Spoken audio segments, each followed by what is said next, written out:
Welcome to the Health Leaders Exchange podcast. I'm Abby. Here we are at our clinical and financial teams exchange. We have a great podcast lined up and we'll get into it. Would you like to introduce yourself and your system? Yeah, thank you. I am John Kling from the NCH Healthcare System in Naples, Florida. I am the Chief Operations Officer, and I'm also a registered nurse and previously a Chief Nursing Officer at that organization for many years prior to this role. Awesome. So we are talking today about retaining that top talent.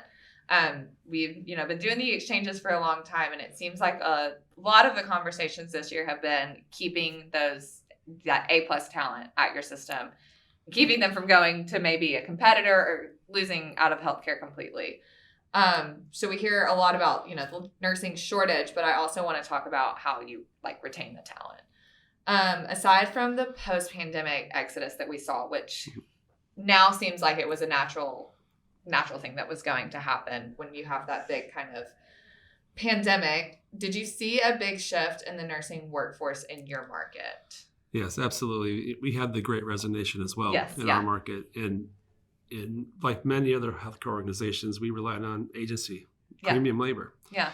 And we saw our labor costs go up about $50 to $60 million annually, which is just not sustainable. Right. And so we sat down as our team together and said, and we live in Naples, Florida, so it's geographically kind of isolated. There's not a lot of healthcare systems around there. And the cost of living is quite pricey, so it's even compounded a little bit more. Right. Similar to like Santa Barbara in California, something like that. And so we went to our board and said, we spend $50, $60 million in premium labor. Why is that okay and not look at essentially buying the market or spending dollars to partner with healthcare or university systems for baccalaureate programs and sponsoring that? And so I think our board had the foresight to approve a $20 million increase in the nursing and ancillary budget for salaries and compensations. And what we did essentially, we didn't buy the market, but we typically benchmarked on the 60th percentile for salaries. We went up to the 75th and 80th percentile, a significant investment. And then we took dollars and also philanthropic support from the community and went to universities and said, we will sponsor professors' salaries to add more classes in exchange for a 5-year commitment from the new people coming out of school. Yeah. Really got creative and did a lot of tenured bonus programs as well. So if you were there for 15 or 20 or 25 years, et cetera, different things such as 20 years free healthcare for the rest of us. And so no premiums for them. Because what we saw a lot of times were once we got to the 5-year mark, we lost a lot of our staff. Okay. Pre-pandemic, and then it was just exacerbated with the pandemic. Right. So if you look at all the different things we did, I could talk for hours about different scenarios, but essentially, we put the premium dollars that we were spending on agency staff who really weren't invested into our organization or our community. And so we're going to spend those dollars differently.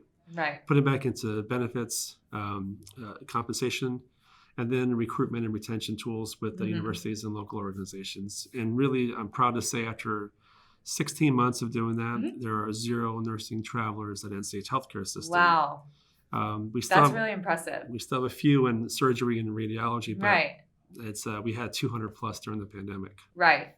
Well, and it's nice that you, have the relationship, but you all had the foresight to be like, why are we, okay with spending these dollars and not taking out 2020 when it was necessary and you needed them. That was a whole different, beast in and of itself. But as we started to climb out of it and climb our way up, asking, why is this okay? And not that you weren't investing in your staff, but why can't we turn this now over now that we're on the rise back to our committed staff members?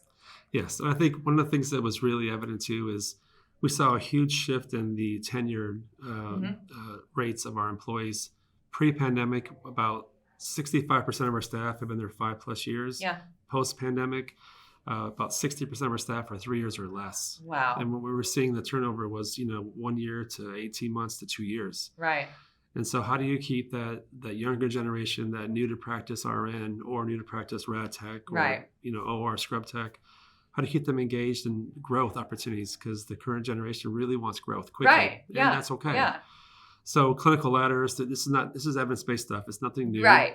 But we kind of really put a renewed focus and actually different compensation benefit packages. So very creative.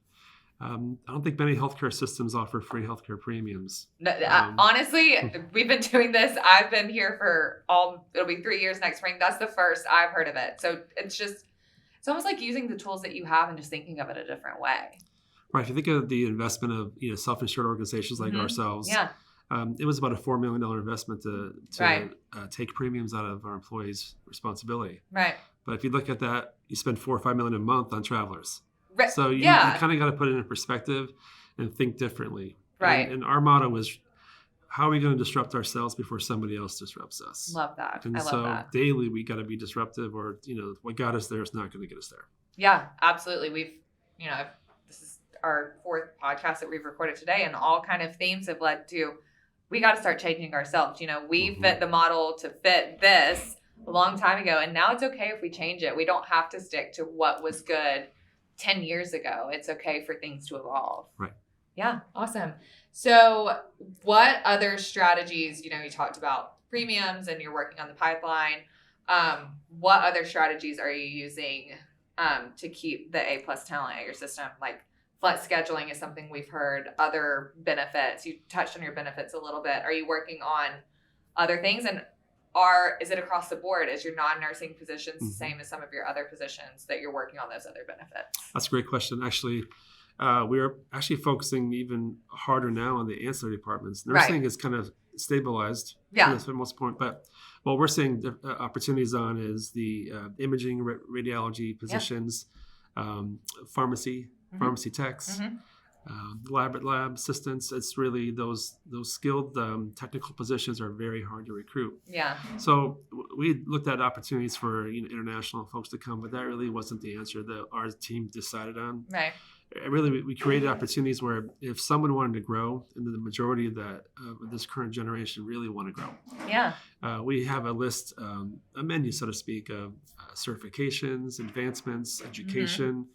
And every year during Nurses Week and Hospital Week, the last 2 or 3 years, we've aggressively campaigned philanthropically in our community to the point where we have about a $2 million endowment for these type of things. So if somebody wants to put the sweat equity into it and do and work, there's a lot of avenues to get to a leadership role. And really what we've done is kind of really be creative. And if somebody has a skill set that there's not a position for, and they've demonstrated a strong EQ, strong IQ. We've created quite a few roles. And very cool. Part of that is, what's the business plan? What's the ROI? We just can't create things and have a fiduciary responsibility to the system. Right. But what we've seen is, that word got out really quickly when somebody went from rad tech, so to speak, and now they're in charge of an outpatient imaging site. Right. In a year or two. Right. So I think advancements and then investing in them. I think the most important cultural shift, it's not financial. It's not, it's just we made them feel appreciated. Yeah. Because, sometimes it's not money. It's a cliche to say. Yeah. But people leave, they don't feel like they're valued, right? They're valued, excuse me. Right. And so we really got to, try to change our culture one person at a time. Because healthcare is very legacy minded, right? Mindsets. And so I just really think, if we have somebody that, hey, I can do X, Y, and Z, or has a great idea, we celebrate. And I'm not sure if you've watched, in football, I'm a big sports fan. So, when the athlete does something well, he or she. Get the turnover chain. Right. Yeah. And like in Boulder, they had this throne. And everybody, so when somebody does something well in our healthcare system, we have like this Swatch watch. It's, they get something, we celebrate, go to the unit and say, great catch. You stop the problem from happening or save the patient from harm, or your idea was really beneficial and resulted in X. Right. And celebrate it. Yeah. And so I think that those kind of things are different. It takes effort and it has to be meaningful and sincere. Right. So. Yeah. And you're right. Not everyone wants more money. Maybe they're happy with their salary. They just want to feel like they're a valued part of the organization. So what are other steps that we can keep them there that's going to make them feel like a valued part of the organization? That's right. And I can sit here and talk to you about all kinds of things, but I think the outcome is really what I wanted to kind of message home to this podcast is, our turnover pre-pandemic was historically around 20 to 22%. It's higher than the national benchmark. the pandemic, it went up just 4 or 5%. And then so now post-pandemic with all these different initiatives, we're at 12% turnover. That's incredible. So it's a significant reduction in turnover. Right. As evidenced by no nursing travelers. And right. So, and in a market that's difficult to find housing. So, yeah. And I guess the final thing that we really, really pushed on, we during the pandemic and prior, we had probably 20 to 30 declinations of job offers monthly in our system. About 5,000 employees in our healthcare system couldn't find housing. Their salary to support the cost of living. So right. We really partnered with the county and the state of Florida and the local philanthropists to essentially partner in workforce housing projects. Okay. And so we have about 80 kind of master lease apartments and efficiency suites that we've leased for employees and our residents that come in our GME program. And right now we're working to do a 300 unit mid-rise complex and partner with the Collier County, which the county we live in, the first responders, sheriff's officers, and school teachers. So and our healthcare system. So all those Very large cool. entities and large employers are going to partner together for essential workforce housing. Yeah. So that's very cool. And I don't know that we'll ever officially solve the problem, but it's thinking beyond the health system. So housing, like you're thinking of, that's not on campus. That's not necessarily right in your face, but it was a holdup. So what can we do that's still within our community, still within our means, but as not, on the campus or in the parking lot or in the building of our health system that we can do to help our workforce? Right. And most communities have, these kind of focuses as well on workforce housing because it's not just a Southwest Florida issue. It's national. It's everywhere. Right? And so I think, partnering with those local large employers, usually county and civic institutions are one of those. Yeah. And there are dollars associated with that. So, and then, we're doing several different projects where we're putting, medical staffs, medical services on the first floor. The second floor is essential housing. Right. Because we're getting some breaks in the state level on permitting to go higher than the actual permits are if you do housing for employees. So those things that, now we're in the healthcare business, not in the housing business. Yes. But to sustain our care and our mission, we have to do that. Right. To sustain the healthcare business, you kind of have to be in some other businesses. Direct impact on patient and employee sat too. Yeah. So, yeah, absolutely. Well, final question here.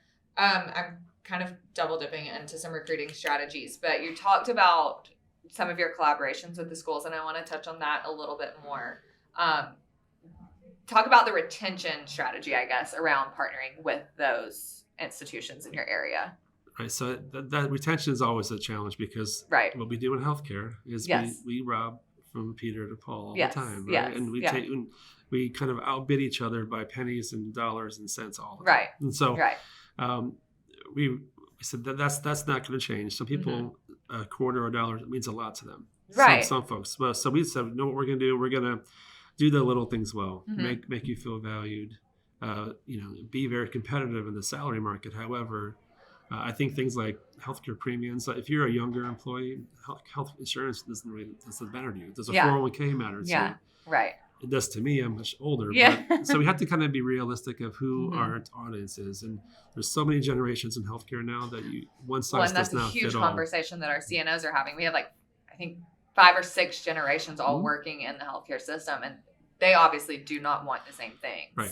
And I think it's foolish of us to say, well, I would never think like that. And so I think those type of conversations, town halls, stay interviews, those are it's all things that everybody does. But taking that feedback and actually doing something has really showed retention and improvements for us, a 10% improvement. Right. So when you partner with these institutions like the schools in your area, do you do it from a tuition forgiveness kind of standpoint, or do you do it by contract? So we'll, support you and the school, but you're with us for 2, 3, 4, 5 years. So it's both. So we've actually kind of evolved into a different model. So there's 2 institutions. There's a 4-year college and there's a 4-year university in our area. Yeah.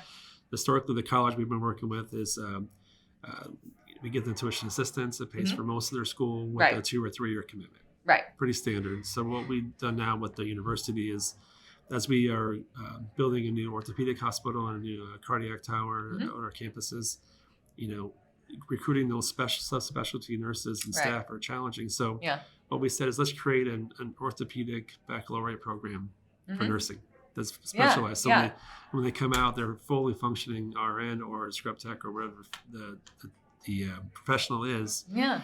And then we do sponsor all the cost of the faculty.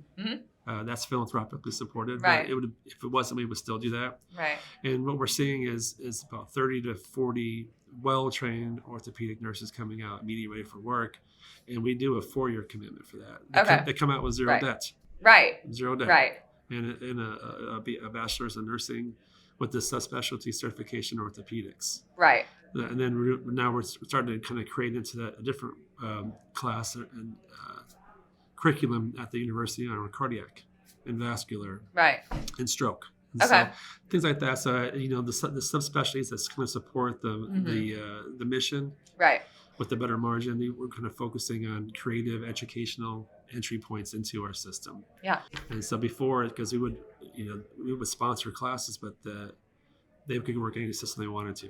So it has a little bit more teeth to it, but we're seeing good results so far. Okay, good. I was just going to ask you how it's been translating over. We've got about 92% retention rate after 1 year, which is significantly better than what it was. So there's life happens, so there's always going to be something. Sure. That's a promising start. Yeah, absolutely. Well, thank you for having this conversation with me today. More like this at our Clinical and Financial Teams Exchange, and we thank you for joining us. My pleasure. Thank you. Thank you. Thank you.